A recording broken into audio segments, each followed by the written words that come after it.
વલસાડના તિથલ દરિયાકાંઠે અત્યારે આવીશું દર્શક મિત્રો. તિથલ એક એવી જગ્યા છે કે જ્યાં સહેલાણીઓ ફરવા આવતા હોય છે અને વલસાડ અને વલસાડની આજુબાજુના ઘણા વિસ્તારમાંથી અને વેકેશનમાં તો દૂર દૂરથી લોકો અહીંયા આવતા હોય છે. પરંતુ ખૂબ જ દુઃખદ વાત અત્યારે જો આપણે કહીએ કે તિથલનું જે બ્યુટિફિકેશન 2016માં થયું હતું અને અત્યારે જે પરિસ્થિતિ છે, હાલ થાંભલાઓ પણ એકદમ ખખડતા હાલતમાં આવી ગયા છે અને અનેક ઘણી સમસ્યાઓ છે જેને લઈને વલસાડના તિથલ ગામના એક જાગૃત નાગરિક નીરવભાઈ પટેલે અમારો સંપર્ક કર્યો અને આજ રોજ સવારે જ એમણે જિલ્લા કલેક્ટરને આ બાબતે એક આવેદનપત્ર આપ્યું છે.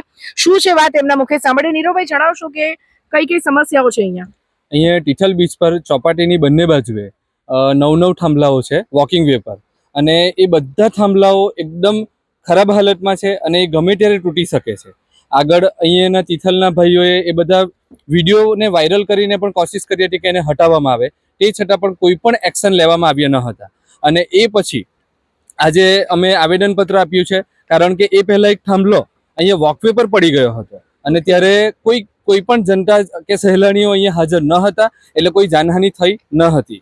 અને આગળ આ રીતે કોઈ પણ જાનહાનિ ન થાય એના માટે અમે આજે સવારે કલેક્ટર સાહેબને આવેદનપત્ર આપ્યું છે. જી, શું ત્યાંથી બાંહેધરી મળી છે તમને? ત્યાંથી અમને આના પર ચોક્કસપણે કાર્યવાહી કરવા માટે જણાવ્યું છે અને આગળ એ સિવાય પણ અમે એક બીજું આવેદનપત્ર આપ્યું છે. જી નીરુભાઈ, સવારના સમયે પણ અહીંયા મોર્નિંગ વોક માટે અનેક લોકો આવતા છે. અત્યારે આપણે તમારી પાછળ જ એક થાંભલો છે, જોઈ શકીએ છીએ કે કેવી પરિસ્થિતિ છે. આ બધું અહીંયાથી ઉખડી ગયું છે. દર્શક મિત્રો, આ બી તમે જોઈ શકો છો કે આખું જે હલે છે, આ બધું આ કહેવાય કે અત્યારે જ કદાચ જો આપણે આમ પાડવા જઈએ તો પડી પણ જાય એવી પરિસ્થિતિ છે અને આખો થાંભલો પણ હલે છે. નીરુભાઈ, બીજી કઈ કઈ સમસ્યા છે? બીજી એ સમસ્યા છે કે 2016માં પ્રધાનમંત્રીની દિવ્યાંગ યોજના હેઠળ આપણા તિથલ બીચને ઇન્ડિયાનો ફર્સ્ટ ડિસેબલ ફ્રેન્ડલી બીચ બનાવવા માટેની પ્રોજેક્ટ પાસ કરવામાં આવ્યો હતો 4.66 કરોડ રૂપિયાનો. આજે પણ જ્યારે આપણે ગૂગલ પર એમ લખીએ કે India first disable friendly beach તો તિથલ બીચનું નામ આવશે, પરંતુ અહીંયા આપણે એબલ લોકો પણ જો આવશે તો એ ડિસેબલ થઈ જશે એવી હાલત છે. તમે જ્યાં ત્યાં જોશો તો અહીંયાના પગથિયાઓ પણ એક સમાન નથી. કોઈ પણ જગ્યાએ જુઓ તો એમાં એવી જોગવાઈઓ હતી કે એવી સુવિધાઓ આપવાના હતા કે જેમાં ડિસેબલ પર્સન અહીંયા વોકવે પરથી ડાયરેક્ટલી નીચે દરિયા કિનારા પર જાય એવા રેમ્પ બનાવવાની વાતો હતી. એ સુવિધાઓ પણ હાલમાં કોઈ પણ જગ્યાએ આપણને દેખાતી નથી. નીરુભાઈ, શું લાગે 4.66 કરોડના ખર્ચે ડિસેબલ ફ્રેન્ડલી બીચની જે યોજના હતી, શું લાગે છે કે આ ગ્રાન્ટ ક્યાં ગઈ હશે? આ ગ્રાન્ટમાંથી ક્યાં ગઈ છે એ તો હું નહીં જણાવી શકું, પરંતુ એમાંથી 10%નો વપરાશ થયો હોય એવું અહીંયા નજરે આપણને દેખાય છે. કારણ કે એમાં આપણને ફૂડ કોર્ટ અહીંયા પાછળના ભાગમાં બનાવવાનું હતું, એમાં 2 થી 2.5 કે 3 ફૂટની દિવાલો બનાવી હતી અને એને ધરાશાયી કરી દીધી હતી અને એ પછી જ અહીંયા પાછું પાર્કિંગ બનાવી દેવામાં આવ્યું. એ સિવાય ટોયલેટ જે આપણને દેખાતા નથી. ઇવન ટોયલેટ એવા હતા જે એક્સેસિબલ ટોયલેટ ફોર ડિસેબલ, બરાબર છે. તો અહીંયા આપણે બીજા પાર્કિંગમાં એક જ પાર્કિંગમાં ટોયલેટ ચાલે છે, બીજા પાર્કિંગમાં તો ટોયલેટ પણ હમણાં બંધ છે. ફૂડ કોર્ટ, ચિલ્ડ્રન પાર્ક બનાવવા માટે પણ આમાં ગ્રાન્ટ પાસ કરવામાં આવી હતી.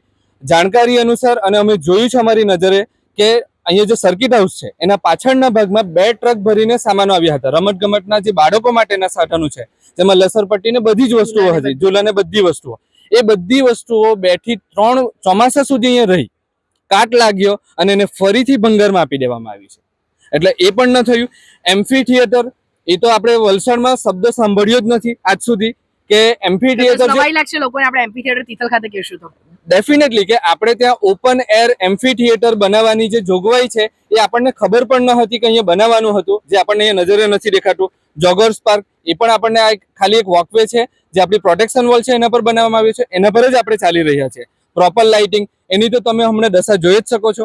આટલા થાંભલાઓ છે એમાંથી કેટલાઓ સડીને તૂટી ગયા છે. ઘણી બધી લાઇટો બંધ છે. હમણાં રાતના સમયે લાઇટો બંધ હોય છે, ઘણા થાંભલાઓ પર બંધ છે. મેઇન ચોપાટી પર પણ 2 જ ખાલી લાઇટો ચાલુ હોય છે. એમાં પણ ખાસું અંધારપટ દેખાય છે. આપણે અહીંયાથી 30 કિલોમીટર દૂર દમણ છે, એક કેન્દ્ર શાસિત પ્રદેશ છે, એમાં આપણે જોઈ શકીએ કે કેટલી લાઇટિંગ છે. અહીંયાથી આપણને રાત્રે દેખાશે કે દમણ ઝગમગાટ કરતું હશે અને આપણું તિથલ અંધારપટ હાલતમાં છે. એ સિવાય પાર્કિંગનું છે. હમણાં હવે આ થોડા સમય પહેલા અહીંયા પાર્કિંગ બનાવવામાં આવ્યું છે.